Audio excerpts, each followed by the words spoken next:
हमारे YouTube channel study 24 में आगे हम प्रकृति में धातु की अवस्था के बारे में पढ़ते हैं। तो ये जो प्रकृति में धातु की अवस्था है, मतलब प्रकृति जो है इसमें धातु कितने अवस्थाओं में पाए जाते हैं, इसके विषय में हम जानेंगे। तो प्रकृति में जो धातु है वो मुख्य रूप से दो अवस्थाओं में पाए जाते हैं। पहला है वो मुक्त अवस्था, दूसरा है संयुक्त अवस्था। मुक्त अवस्था मतलब हुआ फ्री स्टेट और संयुक्त अवस्था मतलब हुआ कॉम्प्लिकेटेड। मतलब फ्री स्टेट में वे सभी धातु पाए जाते हैं जो किसी भी वायुमंडल में ऑक्सीजन जलवायु से किसी का उसका प्रभाव नहीं पड़ता है, मतलब किसी तरह का उससे उसको कोई क्षति नहीं पहुंचती है। तो इस प्रकार के तत्व क्या करते हैं, मुक्त अवस्था में पाए जाते हैं। जैसे में मेरा सोना है, चांदी है, प्लेटिनम है, तो ये सभी क्या है, मुक्त अवस्था में पाए जाते हैं। अर्थात दूसरे शब्दों में हम ये भी कह सकते हैं कि वे सभी धातु जो अक्रियाशील है, मतलब जो किसी से क्रिया करती ही नहीं है, तो वे सभी धातुएं किसमें, वो मुक्त अवस्था में पाए जाते हैं। तो जिसमें मेरा सोना चांदी, ठीक है, सोना का संकेत होता है AU, चांदी का होता है AG और प्लेटिनम का PT। तो याद रखना है। तो अक्रियाशील धातु जितने भी है वो सभी मुक्त अवस्था में पाए जाते हैं। क्यों? क्योंकि इसमें जो वायुमंडल के ऑक्सीजन है, जलवाष्प है, इन सभी का क्या होता है, इस पे कोई प्रभाव नहीं पड़ता है, इसलिए इन सभी धातुएं क्या होते हैं, ये मुक्त अवस्था में पाए जाते हैं।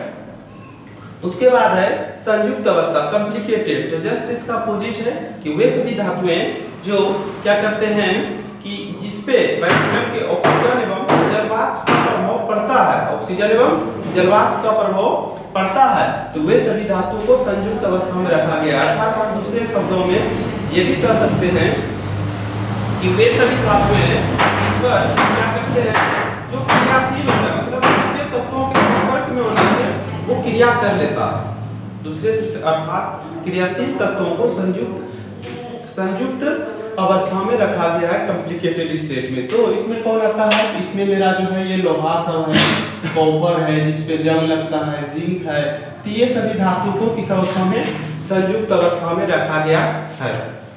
तो ये प्रकृति में धातु की अवस्था के बारे में था कि धातु मुख्य रूप से दो अवस्था में पाए जाते हैं, और वो मुक्त अवस्था और एक संयुक्त। तो मुक्त अवस्था में ये करना है अक्रियाशील तत्व जितने भी जो किसी से भी क्रिया नहीं करती है, उन सभी तत्वों को मुक्त अवस्था में रखा गया है। उसके बाद जो तत्व क्रियाशील है, अर्थात दूसरे तत्वों के संपर्क में आने से, वायु जलवाष्प के संपर्क में आने से उससे क्रिया कर लेती है, उसे संयुक्त अवस्था में रखा गया है। तो ये जो था ये तत्वों के बारे में था प्रकृति। उसके बाद अगला पॉइंट जो है वो टॉपिक क्या है, खनिज एवं अयस्क। तो खनिज और अयस्क में क्या अंतर है, क्वेश्चन भी पूछा जाता है कि खनिज और अयस्क की परिभाषा है। ये एग्जाम में बहुत बार क्वेश्चन पूछा गया है, ये खनिज और अयस्क, और इससे रिलेटेड भी पूछा गया है कि कौन से धातु है और उसके खनिज का नाम क्या है, धातु और उसका खनिज अयस्क के नाम। तो हमको याद रखना है, तो खनिज क्या है और अयस्क क्या है। तो पृथ्वी के परत पर क्या होते थे, जितने जीव जंतु या पेड़ पौधे रहते थे, तो किसी कारणवश क्या हुए, पृथ्वी के सारे जानवर ये पृथ्वी के अंदर क्या हुए, समा गए प्राकृतिक घटना के कारण। तो उसमें क्या हुआ, ये लाखों हजारों वर्ष पूर्व पहले की बात है। तो उसके कारण क्या हुआ, तो जब वो पेड़ पौधे सब संगठित होकर विघटित हो गया अधिक तापमान पर, तो वहां पर पेट्रोलियम बना, कहीं पे पेट्रोलियम बना, कहीं पे कोयला बना, कहीं पे अभ्रक बना, कहीं सोना, कहीं चांदी। उसी में से ये जितने भी धातु हम लोग उपयोग करते हैं, सोना, चांदी, प्लेटिनम, उसके बाद लोहा, कॉपर, जिंक, ये सभी जो उपयोग करते हैं पृथ्वी के अंदर से ही हमको प्राप्त होती है। तो ये सभी जो तत्व ये सभी जो पाए जाते हैं शुद्ध रूप में नहीं मिलते हैं, तो सबका जो है खनिज मिलता है, पहले अयस्क प्राप्त होता है। तो खनिज क्या है, तो पृथ्वी के परत पर जो पाए जाने वाले जो है धातु युक्त, जिसमें धातु हो, पाए तो बहुत चीज जाता है लेकिन उसमें धातु नहीं रहेगा तो उसको खनिज हम नहीं कहेंगे। तो पृथ्वी के परत पर पाए जाने वाले क्या कहते हैं, धातु युक्त ठोस पदार्थ को खनिज कहा जाता है। तुमको याद रखना, पृथ्वी के परत पर पाए जाने वाले धातु युक्त ठोस पदार्थ को खनिज कहा जाता है। जैसे कि मेरा सोडियम क्लोराइड जो है ये खनिज है। सोडियम क्लोराइड क्या है, खनिज है। NaCl ये sodium chloride, calcium carbonate, zinc sulphate ZnS, ठीक है, जिंक सल्फाइड, तो ये सभी जो है क्या है, खनिज है। जैसे कि जिंक का खनिज है ZnS, ये है कैल्शियम कार्बोनेट कैल्शियम का, ये है सोडियम का सोडियम क्लोराइड, तो ये खनिज है। तो खनिज क्या है, तो पृथ्वी के परत पर पाए जाने वाले ठोस धातु युक्त पदार्थ को खनिज कहा जाता है। तो ये मेरा खनिज का डिफिनेशन हुआ और ये सब। उसके बाद अयस्क क्या है, तो खनिज से ही अयस्क बनते हैं। जितने भी खनिज है सभी खनिज से अयस्क प्राप्त नहीं होता है। इसीलिए क्वेश्चन पूछता है क्या सभी खनिज अयस्क होते हैं? नहीं, लेकिन जितने भी अयस्क है वो खनिज होते हैं। क्यों? क्योंकि अयस्क जो है, तो अयस्क किसे कहा जाता है? अयस्क की परिभाषा देंगे, अयस्क जिस खनिज से प्रचुर मात्रा में धातु हमें प्राप्त होता है उसे अयस्क कहते हैं। जिस खनिज तो बहुत है, लेकिन जिससे प्रचुर मात्रा में, जैसे अब खनिज मेरे पास 20 केजी है, उससे हमको 10 ग्राम निकलेगा, 20 ग्राम निकलेगा, तो वो अयस्क नहीं होगा। 20 केजी में कम से कम मेरे पास 15 किलो 12 किलो निकले खनिज अयस्क, तो उसे हम अयस्क कहेंगे। वही लिखा है प्रचुर मात्रा का मतलब ये होता है अधिक से अधिक मात्रा, और हमको कीमत भी कम खर्चा पड़े, यानी कि हम खनिज से तो अयस्क निकाल लिए लेकिन कीमत हमको अधिक पड़ जाए, वो भी नहीं होना चाहिए। तो अयस्क किसे कहते हैं? जिस खनिज से प्रचुर मात्रा में हमें धातु एवं सस्ती कीमत पर प्राप्त हो, जिस खनिज से हमें सस्ती कीमत पर एवं प्रचुर मात्रा में धातु प्राप्त हो, तो उसे हम क्या कहते हैं? अयस्क कहते हैं। ये अयस्क हो मतलब जिस खनिज से प्रचुर मात्रा में हमको धातु भी मिल जाए और खर्च भी हमको क्या पड़े? कम पड़े, उसे क्या कहा जाता है? उसे अयस्क कहा जाता है। जैसे कि सोडियम के अयस्क है ये बोरेक्स, चिली साल्टपीटर, कैल्शियम का है जिप्सम, जैसे एल्युमिनियम का इंपॉर्टेंट है एल्युमिनियम और ये फेरस लोहा का। एल्युमिनियम का जो है वो प्रमुख अयस्क का नाम है बॉक्साइड। एल्युमिनियम का प्रमुख अयस्क का नाम क्या है? बॉक्साइड हो गया एल्युमिनियम का प्रमुख। और लोहा जिसे फेरस कहते हैं इसके प्रमुख अयस्क का नाम क्या है? हेमेटाइट। तो इस प्रकार से इसमें जो है ये प्रमुख अयस्क के नाम है, जैसे कि एल्युमिनियम का हुआ, हेमेटाइट का यही क्वेश्चन पूछा गया है। इस प्रकार से ये खनिज और अयस्क में यदि अंतर पूछा जाए इस तरह से हमको क्या करना है? समझा से जो धातु है 7-8 धातु है और इसके जो प्रमुख अयस्क जो है जो खनिज है उसका हमको नाम क्या करना है? याद रखना है। तो ये खनिज अयस्क जो है, तो सबसे पहला नंबर में सोडियम है। तो सोडियम के प्रमुख 2 अयस्क है, वो नाम है उसका बोरेक्स और दूसरा नाम है चिली साल्टपीटर। तो हमको याद रखना है सोडियम के प्रमुख 2 अयस्क है, पहला बोरेक्स और दूसरा क्या है? Chile saltpetre. उसके बाद है मैग्नीशियम। तो मैग्नीशियम के भी 2 अयस्क है, उसका नाम है डोलोमाइट और मैग्नेसाइट। डोलोमाइट और मैग्नेसाइट। उसके बाद है कैल्शियम। कैल्शियम के एक अयस्क है, उसका नाम है जिप्सम। क्या नाम है? जिप्सम कैल्शियम के। एल्युमिनियम के भी एक अयस्क है, उसका नाम है बॉक्साइट। एल्युमिनियम के भी एक अयस्क है, उसका नाम है बॉक्साइट। कॉपर के 2 अयस्क है, copper pyrites, malachite. Copper pyrites और मैलेकाइट।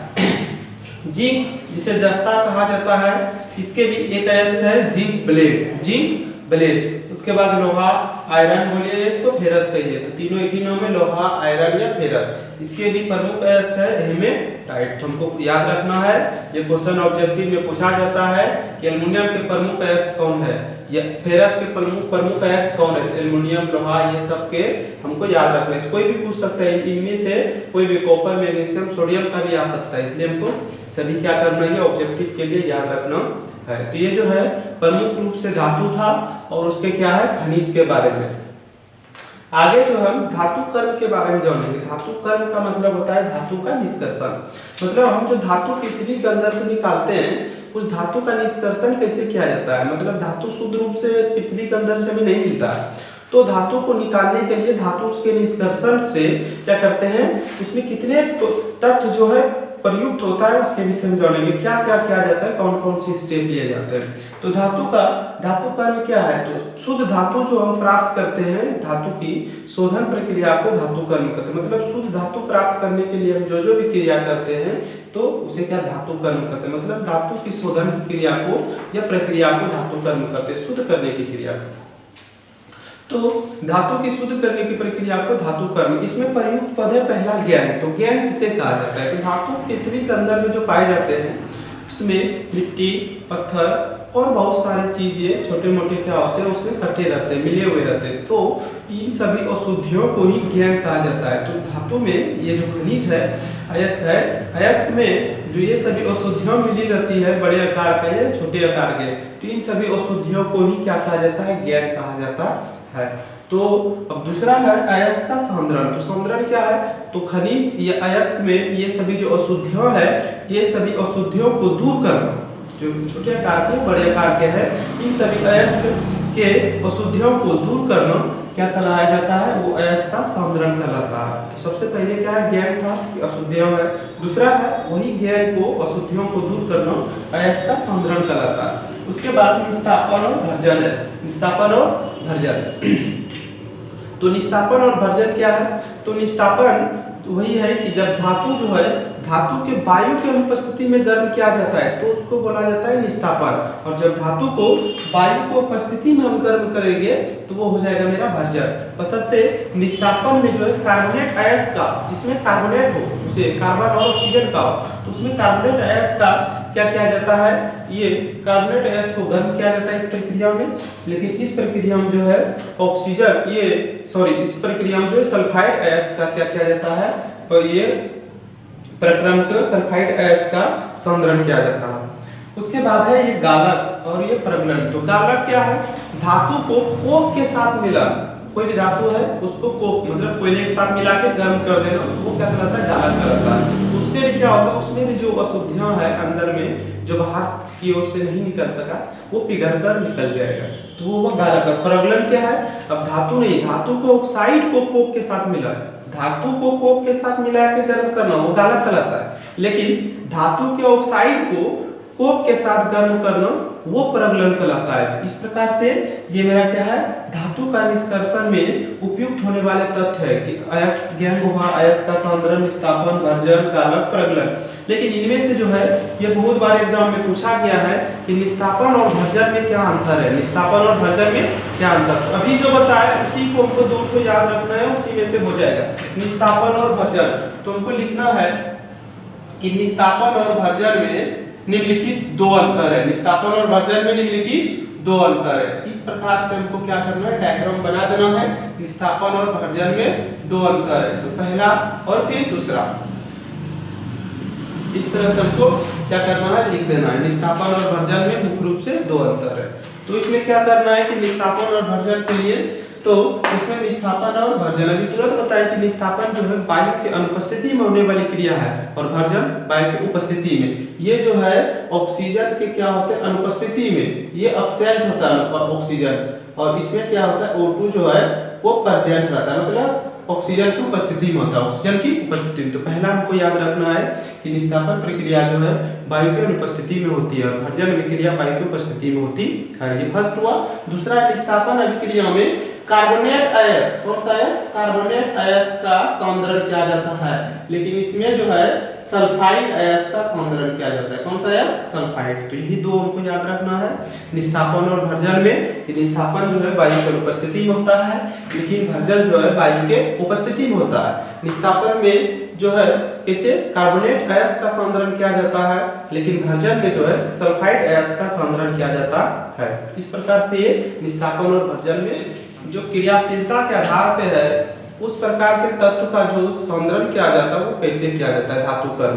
तो क्रियाशीलता के आधार पे, क्रियाशीलता क्या है, तो क्रियाशीलता जिससे ये पता चलता है कि कौन से धातु सबसे अधिक क्रियाशील है, कौन कम है और कौन सबसे कम है जो नहीं करता है।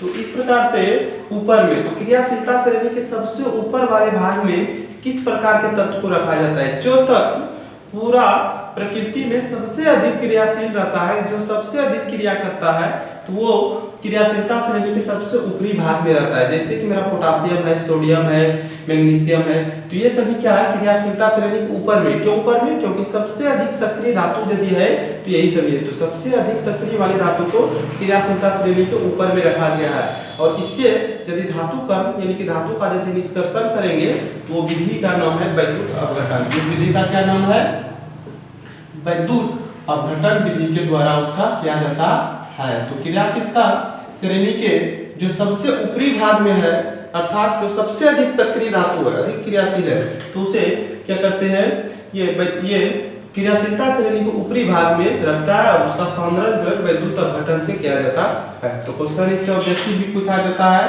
तो सबसे अधिक क्रियाशील धातु कौन है, तो हमको याद रखना है पोटासियम। कौन है, पोटासियम। तो सबसे अधिक क्रियाशील धातु कौन है, वो पोटासियम है, जिससे कि ऐसे सूचित करते हैं। उसके बाद आएंगे मध्य में। तो मध्य में कौन है, वे सभी धातु जो ना तो सबसे अधिक क्रियाशील और न ही सबसे कम, जो बीच में हो, ठीक है। तो उस प्रकार के धातु को क्रियाशीलता श्रेणी में मध्य में रखा गया है और इससे धातु का निष्कर्षण के लिए दो विधि है, या तो निष्ठापन या तो भर्जन, या तो निष्ठापन या तो भर्जन। यदि कार्बोनेट अयस्क है तो निष्ठापन करेंगे, या सल्फाइड अयस्क है तो भर्जन करेंगे। तो ये हमको याद रखना है। तो जो क्रियाशीलता श्रेणी के मध्य में हो, अर्थात न तो अधिक क्रियाशील और न ही कम, जो मिडिल में हो, तो उसे निष्ठापन या भर्जन विधि के द्वारा क्या किया जाता है, उसका सांद्रण किया जाता है। उसके बाद है निचले, सबसे नीचे कौन सा रखा है, वे सभी धातु जो मंद क्रियाशील होता है, मतलब क्रिया वो करता ही नहीं है किसी से, तो उसे क्रियाशीलता श्रेणी के सबसे निचले भाग में रखा गया है, जिसमें ये सोना, चांदी, प्लेटिनम, ये अभी भी बता चुके थे, संयुक्त अवस्था में, ये मुक्त अवस्था में फ्री स्टेट में पाए जाते हैं, क्योंकि इस पे कोई प्रभाव नहीं पड़ता है। तो निचले अवस्था में सोना, चांदी, प्लेटिनम है। इस प्रकार के धातु का जो निष्कर्षण किया जाता है, ये सल्फाइड अयस्क है, ठीक है। और इसका जो किया जाता है वो केवल भर्जन विधि से। कौन सा विधि से? भर्जन विधि। तो हमको याद रखना है, जो इस प्रकार से क्रियाशीलता मतलब जो अधिक सक्रिय है उसे करने के लिए वैद्युत अपघटन, जो कम है यानी कि जो ना तो अधिक सक्रिय है ना कम, मतलब मिडिल है, बीच में मध्य बिलों में, उसको निष्ठापन या भर्जन से हम अयस्क का सांद्रण कर सकते हैं। उसके बाद जो सबसे निचले पर मतलब जो क्रिया करता ही नहीं है, सोना, चांदी, प्लेटिनम, मंद क्रियाशील तत्व, तो ये सभी किसे भर्जन विधि के द्वारा इसे सांद्रण किया जाता है। उसके बाद अयस्क के सांद्रण की विधि, तो अयस्क में जो अशुद्धियां पाई जाती है, जो ज्ञान पाए जाते हैं, उसका सांद्रण के लिए क्या विधि है? सबसे पहला विधि हाथ से चुनकर। तो अयस्क में जो बड़े आकार के कोई भी कंकड़, पत्थर, ये सब यदि रहता है, संभव हो सके तो उसको हाथ से चुनकर हम निकाल सकते हैं, तो ये पहला विधि है। लेकिन यदि हाथ से नहीं निकले तो बहुत सारे ऐसे विधि है जिससे हम निकाल सकते हैं। तो फैन प्लवन विधि, इस विधि में क्या करते हैं, अयस्क को चूर चूर करके उसे पानी के बीकर में मिलाया जाता है और उसमें कुछ तेल डालकर उसे घुमाया जाता है। घुमाने से क्या होता है, जो तेल के कारण जो फैन बनता है, फैन से क्या होते हैं, वो अशुद्धियां जो है बाहर निकल आती है, अशुद्धियां बाहर निकल आती है और इस तरह से शुद्ध धातु में प्राप्त होता है। तो ये फैन प्लवन विधि है। फैन के साथ मतलब झाग के साथ अशुद्धियां बाहर आ गई। उसके बाद है गुरुत्व पृथक्करण विधि। तो गुरुत्व कहने का ही मतलब है गुरुत्वाकर्षण बल। कोई भी वस्तु अपनी पृथ्वी को जो घिंचा रहा है, इसके पीछे कौन सा बल है, वो गुरुत्वाकर्षण बल। उसी प्रकार से इसमें भी क्या करता है, गुरुत्व पृथक्करण विधि में मशीन में अयस्क को डाला जाता है और जिसके कारण जो शुद्ध धातु है, शुद्ध धातु अधिक वजन होने के कारण पृथ्वी के क्या होते हैं, पहले खिंचा जाता है और जो कम वजन वाला है वो बाद में आता है, इसलिए वो उसको अलग मशीन जो है बीच में उसको अलग कर देता है। जैसे कि एक ही हाइट से, ऊंचाई से दो सामान गिराया जाए, अधिक वजन वाला और कम वजन वाला, अधिक वजन वाला पहले पहुंच जाएगा और कम वजन वाला बाद में पहुंचेगा। तो वही है, अधिक वजन धातु जो है ठोस होने के कारण पहले गिर जाता है और वो धातु वो जो अशुद्धियां है वो उसको गिरने में थोड़ा समय लगता है। जैसे वो वहां तक पहुंचते हैं, वो क्या होता है, धातु वाला जो है दरवाजा बंद हो जाता है, जिससे वो जो अशुद्धियां है दूसरे में क्या होता है, निकल जाता है। इस प्रकार से गुरुत्व पृथक्करण। चुंबकीय का क्या है, चुंबकीय पृथक्करण विधि तो हम जान चुके हैं कि चुंबकीय का मतलब है वे सभी धातु जो चुंबक अपनी ओर आकर्षित करता है उसी का केवल होगा। तो चुंबक जो क्या करते हैं, जैसे लोहा हो गया, इसमें यदि कोई अशुद्धियां हो तो ये क्या करता है, अशुद्धियां को छोड़कर केवल लोहा को अपनी ओर आकर्षित कर लेगा, वो अशुद्धियां बच जाएगा। इस प्रकार की विधि को चुंबकीय पृथक्करण विधि, मतलब चुंबक की मदद से हम धातु और उसके अशुद्धियों को एक दूसरे से अलग कर सकते हैं। उसके वैद्युत अपघटन। तो वैद्युत अपघटन क्या है, तो बहुत सारे अयस्क है तो उसमें डायरेक्ट हम विद्युत धारा प्रवाहित नहीं कर सकते, उसको पहले जलीय विलयन में बनाएंगे, मतलब उस धातु अयस्क को क्या करेंगे, जल में पहले घुलाएंगे, जल में घुलाने के बाद तब उसमें हम इलेक्ट्रिसिटी क्या करेंगे, प्रवाहित करेंगे, करंट, विद्युत धारा प्रवाहित करेंगे। जब करंट प्रवाहित करेंगे तो धातु क्या होता है, एक अलग हो जाता है और जो भी अशुद्धियां होता है वो पानी में ही रह जाता है। इस प्रकार से ये अयस्क का क्या कहता है, सांद्रण किया जाता है। ये भी हमको क्या करना है, याद रखना है।